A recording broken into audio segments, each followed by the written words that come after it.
9월 13일 오늘의 말씀은 스바냐 3장 1절에서 8절입니다. 패역하고 더러운 곳, 포악한 그 성읍이 화 있을진저, 그가 명령을 듣지 아니하며 교훈을 받지 아니하며 여호와를 의뢰하지 아니하며 자기 하나님에게 가까이 나아가지 아니하였도다. 그 가운데 방백들은 부르짖는 사자요, 그의 재판장들은 이튿날까지 남겨두는 것이 없는 저녁일이요, 그의 선지자들은 경솔하고 간사한 사람들이요, 그의 제사장들은 성소를 더럽히고 율법을 범하였도다. 그 가운데에 계시는 여호와는 의로우사 불의를 행하지 아니하시고 아침마다 빠짐없이 자기의 공의를 비추시거늘 불의한 자는 수치를 알지 못하는도다. 내가 여러 나라를 끊어버렸으므로 그들의 망대가 파괴되었고 내가 그들의 거리를 비게 하여 지나는 자가 없게 하였으므로 그들의 모든 성읍이 황폐하며 사람이 없으며 거주할 자가 없게 되었느니라. 내가 이르기를 너는 오직 나를 경외하고 교훈을 받으라. 그리하면 내가 형벌을 내리기로 정하기는 하였지만 너의 거처가 끊어지지 아니하리라 하였으나 그들이 부지런히 그들의 모든 행위를 더럽게 하였느니라. 나 여호와가 말하노라. 그러므로 내가 일어나 벌할 날까지 너희는 나를 기다리라. 내가 뜻을 정하고 나의 분노와 모든 진노를 쏟으려고 여러 나라를 소집하며 왕국들을 모으리라. 온 땅이 나의 질투의 불에 소멸되리라. 아멘.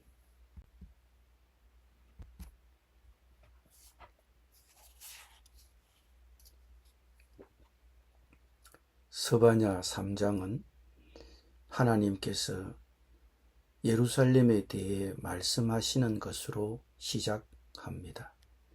예루살렘은 포악한 성읍으로 불리며 하나님께서는 예루살렘의 두 가지 특징을 강조하십니다. 하나는 반역적, 율법을 알면서도 지키지 않는 것이며 다른 하나는 더럽혀짐, 부정함입니다. 이로 인해 하나님께서는 예루살렘에 닥칠 일로 인해 화 있을 것이다, 즉 애통해야 한다고 선언하십니다. 앞서 읽었듯이 스바냐서에서 우리는 하나님의 백성에 대해 우리가 생각하는 모습과는 다른 모습을 보게 됩니다. 그들은 하나님의 법과 뜻에 지배받지 않고 권세를 따릅니다. 하나님의 도덕적 뜻은 무시되고 백성은 고의적으로 하나님의 법을 거부합니다. 우리는 하나님의 백성에게 임하는 심판이 결코 이유 없이 임하지 않는다는 것을 기억해야 합니다. 심판은 항상 합당합니다. 스바냐 3장 2절은 그들이 어떻게 포악한 성읍이 되어 하나님의 화를 자초하게 되었는지 알려줍니다. 이들은 완고하고 가르침을 받지 못하는 백성입니다. 이는 사람들이 자기 방식대로 고집할 때 발생합니다. 왜 그럴까요? 그들이 주님을 신뢰하지 않고 그분께 가까이 나아가지 않기 때문이라고 설명합니다. 주님을 신뢰하고 그분께 가까이 나아가면 그분의 음성을 듣고 그분의 징계를 받아들이며 더 이상 그분과 떨어져 살지 않을 것입니다. 주님에게서 멀어질수록 자신의 길을 추구하려는 경향이 더 커집니다. 스바냐 3장 3, 4절에는 네 그룹의 지도자들이 언급되어 있습니다. 그들은 다음과 같습니다. 관리들은 우는 사자로 묘사됩니다. 이들은 공직에 종사하는 사람들이었지만 백성들을 섬기기 위해 있는 것이 아니라 권력과 권위를 가시하고 개인적인 이익을 취하는 데 더 관심이 있었을 것입니다. 재판장들은 저녁 일이 같아서 이튿날까지 아무것도 남기지 아니하더라고 했습니다. 그들은 아마도 부패하여 공익을 위해 아무것도 남기지 않았을 것입니다. 선지자들은 여호와께 변덕스럽고 믿을 수 없는 존재였습니다. 그들은 하나님의 종으로 여겨졌지만 일관성이 없었습니다. 그들의 충성심은 불분명합니다. 제사장들은 거룩한 것을 더럽히고 율법을 어긴다고 했습니다. 제사장들이 아마도 부정한 일을 하거나 거룩한 물건으로 부정한 일을 했을 것입니다. 아이러니하게도 이들이 바로 율법을 수호하고 옹호해야 할 사람들이었습니다. 이런 지도자들에 대한 고발은 유다 전체 지도부에 대한 엄청난 고발입니다. 지도자들이 이러하니 백성들이 어떻게 주님을 따를 수 있었겠습니까? 이것이 우리에게 시사하는 바가 무엇입니까? 오늘 내가 어떤 지도력에 있다면 이는 다른 사람을 그릇된 길로 이끌지 않도록 자신을 조심하라는 경고입니다.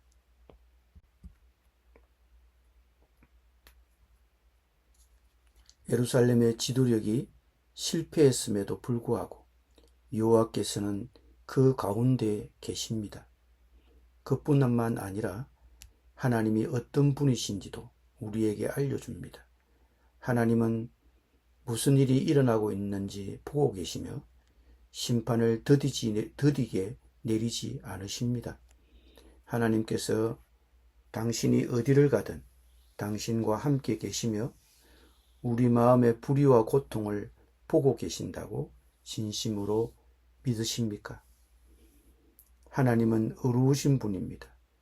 그분은 매일 아침마다 빠짐없이 자신의 공의를 비추시며 실패하지 않으십니다. 이는 예루살렘의 지도자들의 실패와 극명한 대조를 이룹니다. 이 둘이 예루살렘 안에 공존합니다.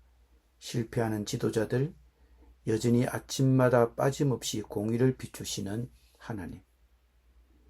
6절, 7절은 계속해서 열국에 대해 이야기합니다. 열국의 흥망은 하나님의 계획의 일부입니다. 우리 생각에 열방 여러 나라에서 정치적 계산처럼 보이는 것은 사실 하나님의 손길입니다. 하나님은 유다가 세상의 재앙을 보고 회개하여 돌이키도록 하십니다. 의로우신 하나님께서 우리에게 바라시는 것은 항상 회개이며 그분의 백성이 그분께로 돌아와 그들의 허망한 길에서 벗어나기를 바라시는 것입니다. 그러나 7절에 따르면 주의 백성들은 더욱 자기들의 모든 행위를 부패하게 하려고 부지런히 애썼다고 했습니다. 그래서 하나님은 그분의 백성에게 그러므로 너희는 나를 기다리라고 하십니다. 아무것도 하지 말라거나 계획을 세우라고 말씀하신 것이 아닙니다. 그분은 백성들에게 주의 깊게 어떻게 열방을 통해 자신의 공의를 나타내시는지 지켜보고 앞으로 일어날 일에 마음을 두라고 하십니다. 오늘 우리는 스바냐 3장 1절에서 8절을 읽으면서 우리가 하나님의 백성이긴 하지만 우리가 얼마나 악하고 완고할 수 있는지를 깨닫게 됩니다. 하나님은 항상 의로우십니다. 그분은 매일 아침마다 빠짐없이 자신의 공의를 나타내십니다. 우리는 우리가 믿는 하나님에 대해 어떻게 생각하십니까? 어쩌면 우리는 하나님을 알고 싶어 하기보다는 그분께서 우리를 위해 베푸시는 자비와 은총을 더 중요하게 여기는지 모릅니다. 그러나 하나님은 공의의 하나님이시기도 하십니다.